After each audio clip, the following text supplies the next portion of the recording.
रामकृष्ण हरी. श्री स्वामी समर्थ. मित्रांनो, 3 ऑक्टोबर रोजी घटस्थापना आहे. जेव्हा आपल्या घरात घटस्थापना होते तेव्हा कोणते नियम पाळावेत हे आज आपण पाहणार आहोत. नवरात्रीच्या दिवशी कलश स्थापना केल्याने तुमच्या सर्व मनोकामना पूर्ण होतात. याद्वारे देवी दुर्गाची कृपा तुमच्यावर राहते आणि तुम्हाला शुभ फळ मिळतात. शास्त्रानुसार सकाळी घटस्थापना आणि देवीपूजन करण्याची परंपरा आहे. मात्र यात चित्रा नक्षत्र आणि वैधृती योग निषिद्ध मानले जातात. नंबर 1. नवरात्रीच्या 9 दिवसांमध्ये ज्यांनी व्रत केलं आहे त्यांनी चप्पल घालू नये किंवा चामड्याची कोणतीही वस्तू परिधान करू नये. नवरात्रीच्या 9 दिवसांमध्ये चामड्याच्या वस्तू वर्ज्य मानल्या जातात. नंबर 2. नवरात्रीच्या 9 दिवसांमध्ये बेडवर, पलंगावर किंवा गादीवर झोपू नये. खाली जमिनीवर झोपावे. जमिनीवर तुम्ही चादर किंवा चटई किंवा सतरंजी अशा प्रकारे तुम्ही जमिनीवर अंथरून झोपू शकता. नंबर 3. नवरात्रीमध्ये उपवास करणाऱ्या व्यक्तीने फक्त शेंगदाणा तेल किंवा तुपामध्ये बनवलेले पदार्थ खावेत. कारण सूर्यफूल, सोयाबीन यापासून बनवलेले तेल उपवासासाठी चालत नाही. त्यामुळे शक्यतो शेंगदाणे तेलाचा किंवा तुपाचा वापर करावा. नंबर 4. नवरात्रीच्या 9 दिवसांमध्ये जर तुम्हाला मासिक पाळी येत असेल तर अशा वेळेस देवीची पूजा करू नये. मात्र तुम्ही 5व्या दिवशी पूजा करू शकता. जर तुम्ही पूर्णपणे ठीक असाल, तुम्हाला कसलाच त्रास होत नसेल तर तुम्ही 5व्या दिवशी अवश्य पूजा करू शकता. तुम्ही हे 4 दिवस तुमच्या घरातील इतर व्यक्तींकडून किंवा तुमच्या पतीकडून पूजा करून घेऊ शकता. फक्त पतीकडून पूजा करताना तुम्हाला एक गोष्ट लक्षात ठेवायची आहे. ते म्हणजे तुमचे पती माता देवीला सिंदूर लावणार नाही. या गोष्टीचे फक्त पालन करायचे आहे. कारण पुरुष व्यक्ती माता देवीला सिंदूर लावत नाहीत. ते महिलांनाच लावायचा असतो. बाकी घटाला पाणी आणि दिव्यात तेल वगैरे तुम्ही घालू शकता. ही सर्व कामे तुमचे पती करू शकतात. नंबर 5. नवरात्रीच्या 9 दिवसांमध्ये चुकूनही घरामध्ये तळलेले पंचपक्वान्न, गोडाचे पदार्थ, खीर, पुरी, हलवा असे पदार्थ या 9 दिवसांमध्ये बनवू नयेत. असे पदार्थ बनवल्याने मातेला आशा लागते असं म्हटलं जातं. त्यामुळे घरामध्ये शुद्ध, सात्विक, साधा आहार बनवावा. जास्त चमचमीत पदार्थ किंवा माता राणीच्या आवडीचे पदार्थ, खीर, पुरी असे पदार्थ नवरात्रीमध्ये बनवू नयेत. हे पदार्थ तुम्ही नवमीच्या दिवशी बनवू शकता खरं तर, किंवा दशमीच्या दिवशी देखील बनवू शकता. दशमीच्या दिवशी आपल्या सर्वांकडे पुरणपोळीचा नैवेद्य बनवलाच जातो. नंबर 6. बऱ्याच जणांना हा प्रश्न पडतो की एक रूम आहे आणि त्याच्यामध्येच बेड पण आहे आणि घट पण बसवला आहे, मग झोपण्यासाठी पुरेशी जागा नसते. परंतु अशा वेळी बेडवर किंवा पलंगावर व्रत करणाऱ्या व्यक्तीने झोपू नये. मग अशा वेळेस तुम्ही लहान मुलांना किंवा मुलीला त्या बेडवर झोपवू शकता. परंतु तुम्ही जर व्रत पकडले असेल तर तुम्ही जमिनीवरच झोपायचे आहे. मातेपेक्षा उंच स्थान घेऊ नये. त्यामुळे जमिनीवर बसावे, जमिनीवरच झोपावे. झोपताना मात्र तुम्हाला बऱ्याच गोष्टींची काळजी घ्यायची आहे की आपले पाय हे देवाकडे, घटाकडे होणार नाहीत. आपले डोके तिकडे होईल अशा पद्धतीने झोपायचे आहे. किंवा घरातील कोणत्याही सदस्यांचे पाय घटाकडे होणार नाहीत याची काळजी घ्यायची आहे. त्यामुळे देवी दोष लागण्याची शक्यता असते. घटाकडे पाय करून झोपणे खूप अयोग्य मानले जाते. नंबर 7. काही महिलांना अखंड 9 दिवस उपवास करणे शक्य होत नाही. अशा वेळी त्या महिला फक्त 2 दिवस उपवास करतात. मग त्यांनी कन्यापूजन करावे का हा प्रश्न बऱ्याच महिलांना पडतो. तर तुम्ही कन्यापूजन करू शकता. तुम्ही नवरात्रीच्या 5व्या माळेला, 7व्या माळेला किंवा 9व्या माळेला देखील तुम्ही कन्यापूजन करू शकता.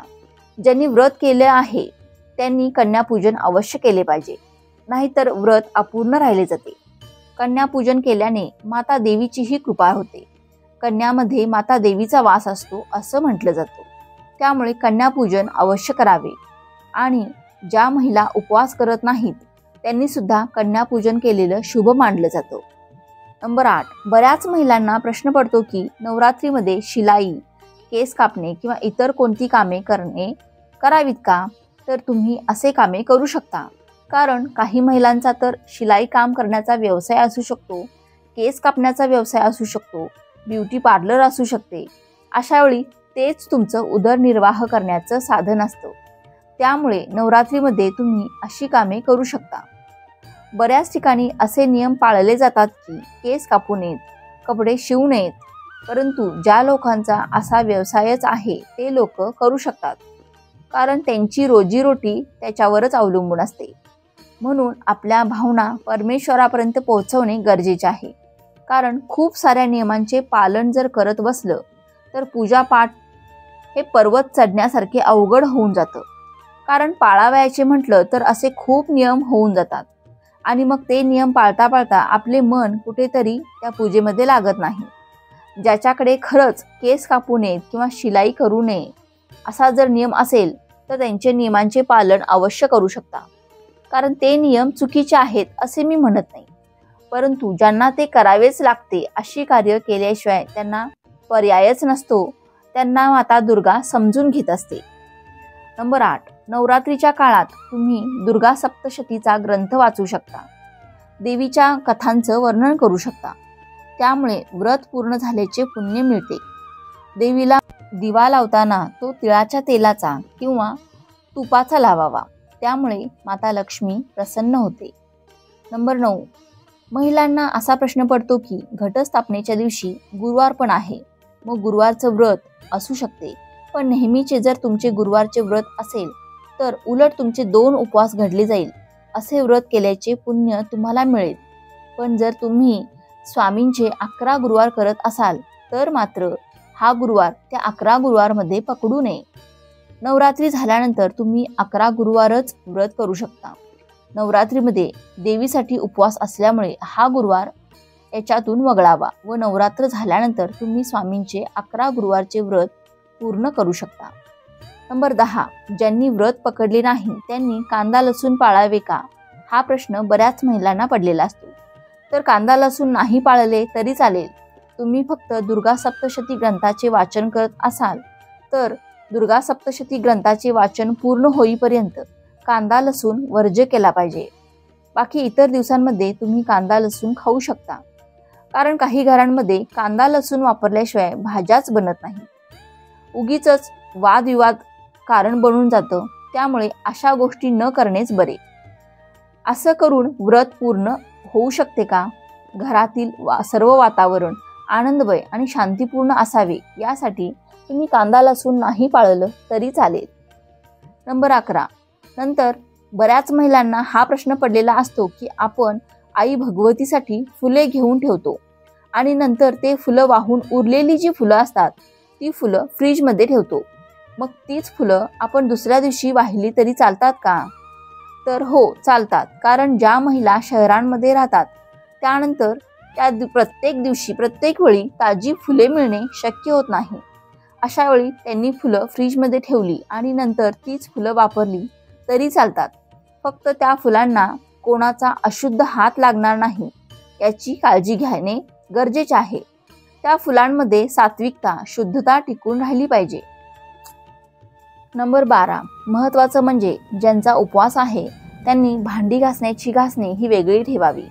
कारण आपला जरी उपवास असला तरी घरातल्यांसाठी आपल्याला जेवण हे बनवावेच लागते आणि घरातल्यांची खरकटी भांड्यांसाठी वापरलेली घासणी आपण आपल्या भांड्यांसाठी वापरली तर घासणीमध्ये अडकलेले अन्नकण यामुळे आपले व्रत पूर्ण होऊ शकणार नाही.